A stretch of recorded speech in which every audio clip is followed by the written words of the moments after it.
former New York City Mayor Michael Bloomberg balked at fellow 2020 candidate and Sen. Bernie Sanders' suggestion that President Trump carried out an assassination when he ordered a lethal strike on Iranian Gen. Qassem Soleimani. When asked about the descriptor, Bloomberg said, if he was talking about killing the general. This is a guy who had an awful amount of American blood on his hands. I think that's an outrageous thing to say. Nobody that I know of would think that we did something wrong in getting the general, he said, before adding the U.S. had it right and obligation to pursue Soleimani. Trump says Soleimani was planning imminent and sinister attacks in first public remarks since U.S. airstrike, but prominent Democrats have accused the president of engaging in an unlawful assassination by killing the Iranian official. Several Democratic members of Congress leveled that charge on Friday. The assassination of Qassem Soleimani laid bare the consequences of war powers increasingly co-opted by the executive branch alone. Rep. Joe Kennedy, D-Mass, tweeted. Representative Ilhan Omar, D-Min, Senator Chris Murphy, D-Con, and Sanders, IVT, similarly called the killing an assassination. The administration has defended itself, noting that it acted out of self-defense to defeat a dangerous terrorist. U.S. officials also claimed that Soleimani's death occurred on the battlefield, and therefore didn't meet the legal definition of assassination. 2020 Democrats go after Trump for reckless airstrike during his first public remarks.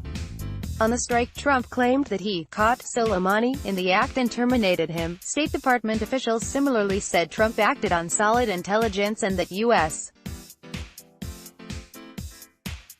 interests faced imminent attacks by Soleimani. Several U.S. presidents have passed executive orders prohibiting involvement in assassinations, but the war on terror seemed to make those distinctions more difficult.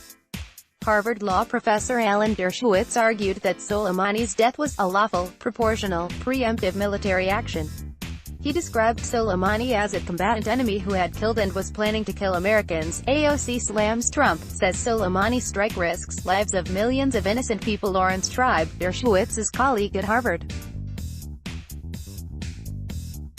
cast doubt on that conclusion. I shed no tears for Iran's General Soleimani, but his assassination at Trump's personal order risks a massive Persian Gulf war and also violated both domestic and international law unless it was demonstrably necessary to prevent an imminent lethal attack by Soleimani, he said.